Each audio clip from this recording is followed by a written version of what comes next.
En línea, primero un gran colega, un gran profesional, un gran comunicador y aparte un amigo mío, así que Iván Carrino, bienvenido a este primer programa de esta nueva temporada de Impacto Económico. ¿Cómo estás? ¿Qué haces, Manuel? ¿Cómo te va? Un gusto saludarte. Felicitaciones por el programa y nada, te venía escuchando, muy lindo escucharte, divertido.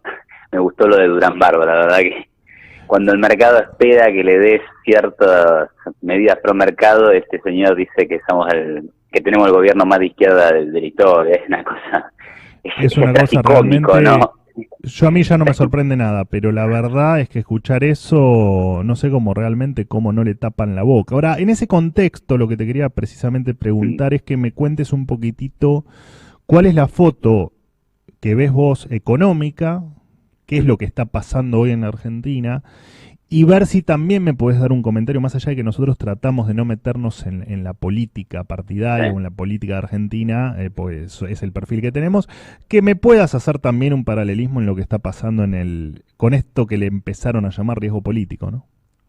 Sí. Bueno, a ver, la cuestión económica, yo creo que, y tomando un poco de lo que vos también comentabas, me parece que el gobierno está en una situación de muy baja credibilidad. Entonces, vos, en el año 2016, ¿no? 1 de enero de 2016, cuando este gobierno recién había empezado, la situación era bastante crítica, ¿no? Es decir, Argentina tenía un déficit fiscal gigantesco, había un montón de restricciones, había unas tarifas regaladas que exigían un montón de subsidios, hay un montón de cosas para hacer, tenías todos los problemas estructurales con los que la Argentina pesa, problemas estructurales que siempre se resuelven con una brutal devaluación que te da aire y te permite tener unos años de que parece que creces sin que pase nada, pero después vuelven a aparecer los problemas estructurales y volvés a tener una crisis, ¿no? Entonces había muchos temas para resolver y el gobierno optó por esto que es llamado gradualismo, que en realidad fue un poco de no hacer nada. O sea, la idea del gradualismo es, bueno, vamos a corregir este problema fiscal a lo largo del tiempo, a lo largo de muchos años, y para eso vamos a aprovechar la excelente imagen de Macri en el mundo, vamos a aprovechar que este es un tipo que se quiere relacionar con el mundo civilizado, eso va a permitir una integración en el mundo que el gobierno lo resume a que me presten plata, básicamente, porque la verdad es que claro, no ha habido ningún tipo de integración comercial, por ejemplo, ¿no?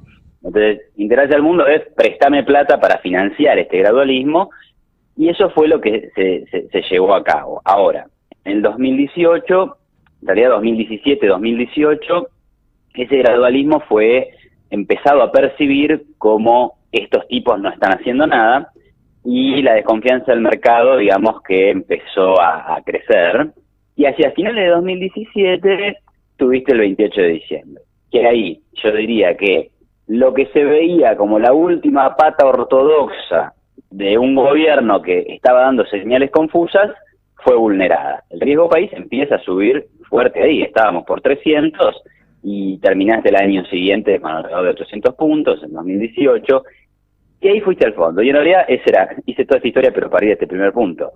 El ajuste fiscal, el plan económico que yo diría bastante más consistente de lo que era antes, que tiene este gobierno a partir de octubre, es un ajuste hecho sin ganas, a la fuerza, porque no quedó otra. Es decir, es un ajuste poco creíble. El Banco Central tiene muy poca credibilidad, principalmente por el 28 de diciembre, pero también por toda la historia inflacionaria que tiene Argentina, obviamente.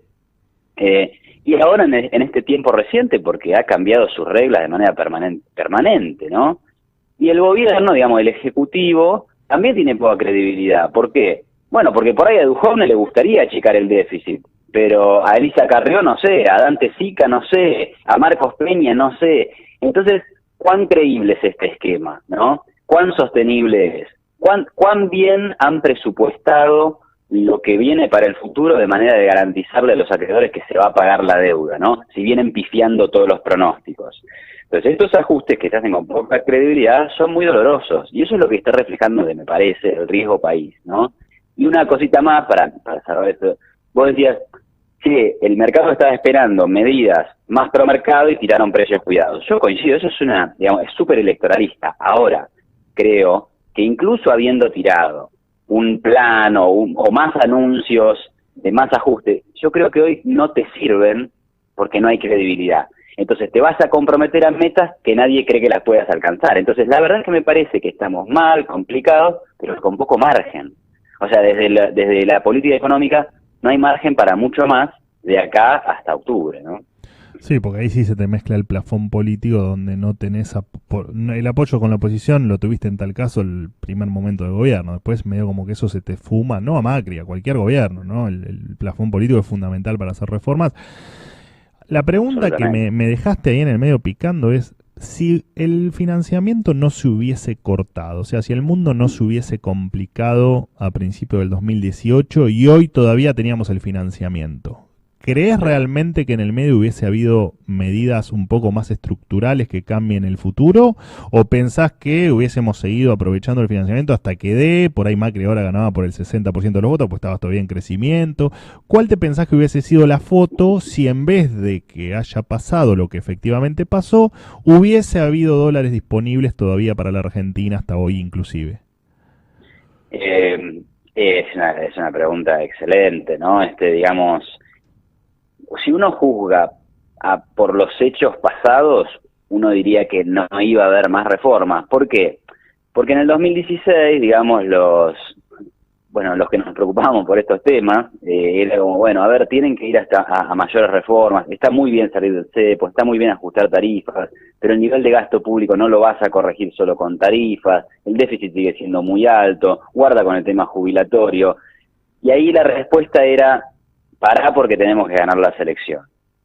Ganan las elecciones, las legislativas, ¿no? Viene el 28 de diciembre y viene una reforma jubilatoria donde, como un grupo de 5 lunáticos de ultraizquierda tiraron piedras, ellos dijeron, ven que no se puede hacer otra cosa que no sea esto. La verdad que encima esa reforma jubilatoria era súper tímida, era simplemente un cambio de fórmula, no era una reforma de fondo. Entonces me parece que no había gran voluntad de ir hacia reformas de fondo, pero bueno, esto queda en el mundo de lo hipotético, tal vez sí las había, realmente no lo tengo súper claro, pero a jugar por lo que hicieron, parecía que esto iba a seguir en una especie de gradualismo / nadismo, y si eso era así, y digamos, el mundo fue un gatillador, pero la confianza en algún punto se erosiona, ¿no? Pase lo que pase afuera. ¿Sos de los que creía que efectivamente con crecimiento, si uno lograba no modificar en términos reales el gasto público, con crecimiento se iba a poder licuar y si en tal caso seguían los dólares, efectivamente hubiésemos cumplido el llegar en algún momento a déficit cero, si se quiere de una manera más gradual, o es el mito argentino de, bueno, crezcamos, que en algún momento esto se soluciona? Sí, no, yo creo que es el gran mito argentino y me parece que ahí también le cabe una enorme responsabilidad al discurso que tiene gran parte de la oposición hoy, ¿no? Porque dicen, no, lo que hay que hacer es crecimiento, agenda del crecimiento, porque el crecimiento resuelve los problemas. Y es como, hay que decirle, che, muchachos, pero eso es lo que decía Macri hace 2 años, o hace 3 años, o lo que decía Prat-Gay. No, es que el denominador va a crecer y todo se va a ir licuando. Bueno, no pasó. Digamos, yo no descarto que podía haber pasado, bueno, a ver, hubo cambios institucionales, había más confianza desde el extranjero, te saliste del eje bolivariano, al sector energético le estabas dando señales correctas, saliste del cepo, digo, ese cambio institucional sin duda que genera diferentes expectativas, pero el gasto público había pasado del 20 al 40% del PBI, la carga tributaria, digamos, esas cosas me parece que son, no me parece, son condición necesaria para el crecimiento, no es que porque creces eso se resuelve, digamos, el carro viene detrás de los caballos, no adelante, entonces claramente hay que hacer reformas, Argentina no puede salir sin reformas de fondo, ¿no? Bien, ahora me dejaste nuevamente abierta la pregunta como para... Vos fuiste claro, vos dijiste, bueno, mira, de acá a 6 meses, la verdad que al menos hasta las elecciones, si no hasta el cambio de mandato, hacer reformas profundas, la verdad es difícil, ¿no? Entonces vamos a estar en esta especie de, eso fue lo que te entendí, en una especie de piloto automático aguantándonos este tipo de, por un lado, medidas populistas para llegar un poco mejor a las elecciones y por otro lado el dólar, el riesgo país, todo que va, no sabés cuándo revienta. La pregunta sería en tal caso, bueno, ¿y qué viene o qué debería venir a partir de octubre o en tal caso del 10 de diciembre, sea con este gobierno o con otro? ¿Qué tendría que venir a partir de ahí para tener una Argentina distinta, ¿no? Para no repetir lo que venimos repitiendo hace décadas, que es, sin ir más lejos, la foto que tenemos de pobreza, de desocupación, de inflación. ¿Qué pensás o qué crees o de qué estás fielmente convencido que tiene que venir en la Argentina a partir del nuevo aire político que se venga en los próximos meses? Bueno, acá lo que, a ver, entendiendo que sí, que yo creo que no hay margen y esto recién tendría que haber una agenda pro crecimiento de verdad a partir del año que viene, digamos, ¿no? Lo primero, la urgencia es, bueno, tenés que cumplir con el programa, con el fondo. Y si llegara el caso de que tus previsiones no fueron las mejores y que llegás a 2000, o sea, en el momento que el fondo te quita el respirador artificial, no podés volver a los mercados de deuda, bueno, sí, tendrás que, o sea, creo que lo que hay que hacer es hacer una conversación con el fondo para que continúe la asistencia. Entonces, renegociar plazos, eso. Pero eso es lo urgente. Desde el punto de vista de lo importante, la clave es ver la ecuación de rentabilidad de las empresas. Las empresas valen, o sea, una empresa vale hoy y decide invertir hoy mirando un flujo de fondo futuro. Entonces dice, yo voy a ganar plata el año que viene, el año siguiente, el año siguiente, el año siguiente. Ahora, ¿eso qué es? Primero son tus ingresos, ¿sí? Tus ingresos a los que les tenés que descontar los costos. Tus ingresos van a venir porque va a ser un producto que a la gente le va a gustar y tu mercado es la Argentina. Entonces, eso está bien. Ahí es desafío tuyo de hacer como empresa un producto o un servicio que valga la pena. Después tenés los costos. Obviamente un costo va a ser el salarial, inversión en máquinas, pero hay un montón de costos que no dependen del inversor. Costos logísticos que tienen que ver con la infraestructura destruida del país, en donde le cabe al gobierno, o de última lo puede hacer en esquemas de privados, mejorar la infraestructura de transporte. Segunda cuestión, los costos impositivos. Los costos impositivos en Argentina son enormes, digamos, la carga tributaria medida en porcentaje del beneficio de las empresas, que este es el dato que siempre comentamos del Banco Mundial, está en segundo lugar del mundo. O sea, ¿qué, invierto en Argentina o voy a por lo menos 180 países que me cobran menos impuestos, ¿no?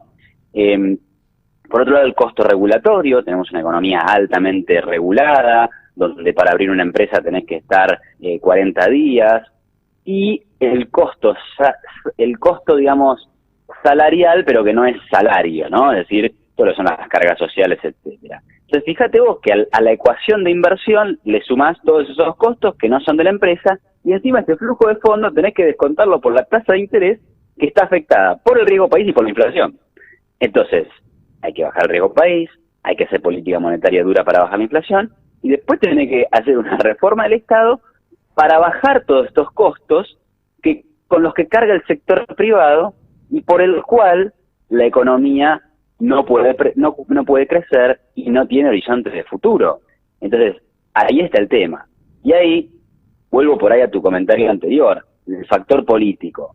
Primero, no sabemos si gana este gobierno, si gana esta coalición, si vamos hacia lo que estoy planteando, ¿no? Ahora, sabemos que definitivamente no vamos hacia eso si gana una Cristina Fernández de Kirchner o similares, ¿no?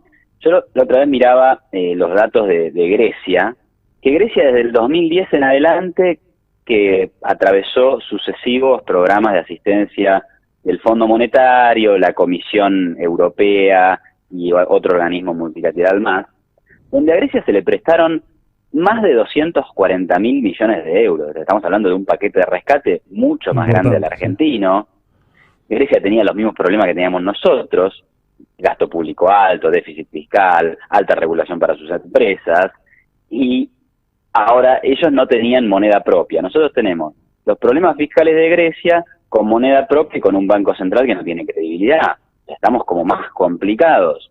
¿Y por qué voy a Grecia? Porque Grecia, a partir de iniciar sus programas de rescate, su riesgo país, digamos, no es que bajó, no es que llega el rescate y ya se empiezan a acomodar todo, no.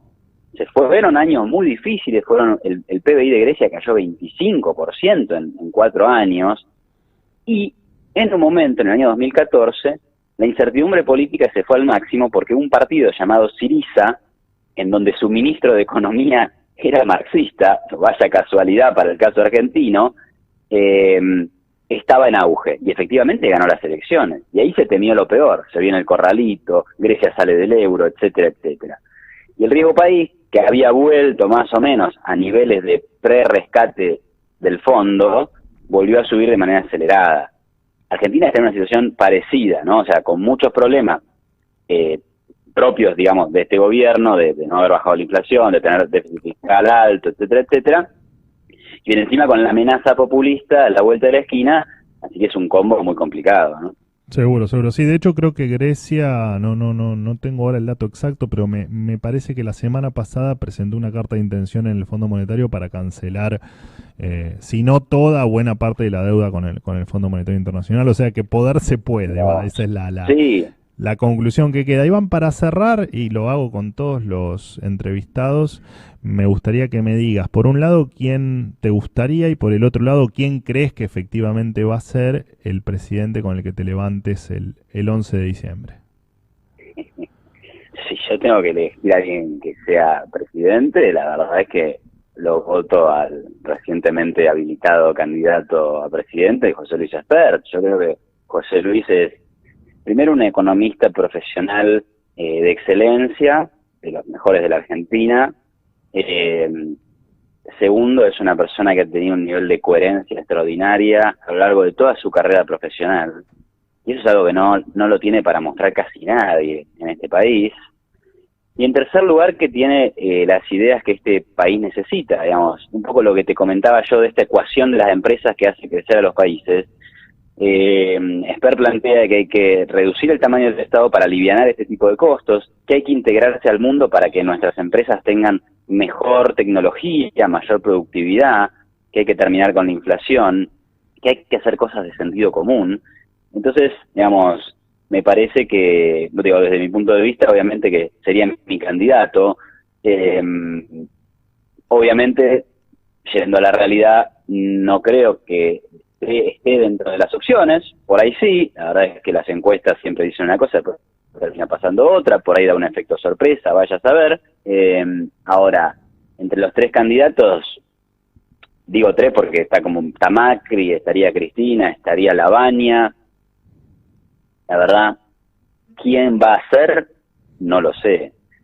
Intuyo que podría llegar a ser Macri, a pesar de todo este ruido, esta mala situación económica, estas predicciones fallidas de manera permanente, esta baja credibilidad. Podría llegar a continuar igual, porque hay mucho miedo al cristinismo, por más que parezca que está también en las encuestas. Pero bueno, la verdad es que no me animo a decir quién va a ser, pero lo que pienso es que podría ser Macri. Pero la verdad que también podría ser cualquiera de los otros dos.